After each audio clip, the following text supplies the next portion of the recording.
Dando continuidad a la clase de degradación química de los suelos con énfasis en la salinización, la clase pasada habíamos hablado sobre las medidas preventivas.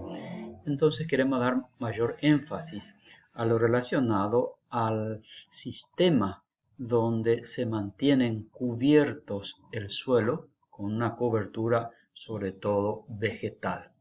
Entonces este principio básico se justifica debido a que el autoconsumo, el alto consumo que existe de la biomasa por parte de los microorganismos con el clima caliente, que hace que las partículas de arcilla y limos queden muy dispersas y muy susceptibles tanto a la erosión y a la formación de crostas, sobre todo, y un proceso de compactación superficial.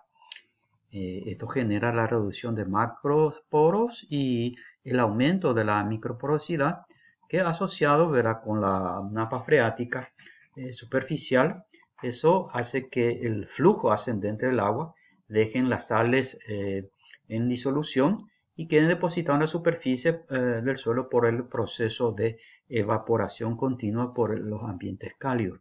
Esto da como resultado, ¿verdad?, esta imagen, por ejemplo, de un cultivo de soja con la formación de peladares. En este caso, en forma lineal, porque fue reforzado este proceso, vamos a decir, de eliminación de los poros o macroporos, justamente por el calentamiento de las quemas de las colleras. Y esto hace que el proceso de evaporación sea más fuerte en esos lugares por justamente la eliminación de los macroporos y vamos a decir, la abundancia de los microporos que hacen que la evaporación sea cada vez más fuerte. Entonces, una de las medidas preventivas en este proceso es el no uso de las palas laminadoras. Usar las palas pero en forma, aquellos dentados. Esto siempre bajo la filosofía, el principio básico de sustituir la evaporación por la evapotranspiración, y esto en conversión en carbono para el suelo. En otras palabras, necesitamos poner cobertura inmediatamente después del desmonte, de tal manera que las primeras lluvias incentiven el crecimiento, la germinación y el crecimiento de las variedades o especies gramíneas como el pinatal, el marandú, inclusive el rusiciencia, el milleto, dependiendo de la época, de tal manera que estas plantas transformen el agua en materia seca, que luego de su proceso de descomposición se convertirán, vamos a decir, en fuente de retención de agua. Entonces, el principio básico es hacer un puente entre la humedad del suelo con el agua de recarga de la lluvia para el no cierre de los poros, sobre todo los poros biológicos, y la cobertura que actúe como barrera física de la evaporación.